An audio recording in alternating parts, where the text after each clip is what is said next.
හෙට ඉඳන් මම මේ කියන ටික පුරුදු වෙන්න. කාටවත් කුණුහරුපෙන් කතා කරන්න එපා. කාටවත් තෝ කියලා කියන්න එපා. කෙනෙකුගේ හිතක් රිදෙනවා නම් ඇත්තක්වත් කියන්න එපා. පැහැදිලිද? සමහරව කියනවා නේද ඔය ඒකට නම් කියන්නේ මෝඩකම කියලා.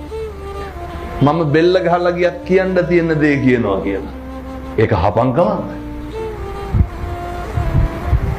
එහෙම කියන එක බෙල්ල ගහලා ගිහිල්ලා මිනිස්සෙකුගේ කියපු එකෙන් වැඩක් තියනවද? වැඩක් නැහැ. හිතක් රිදෙනවා නම් කෙනෙකුගේ දෙපාරක් හිතන්න.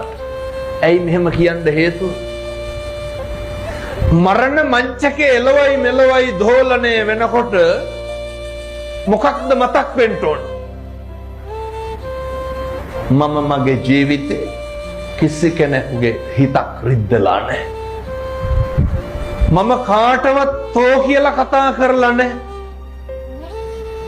ඔක ගෙදරින් පටන් ගන්න නැතුව කියමු බලන්න කොහෙන්ද පටන් ගන්න.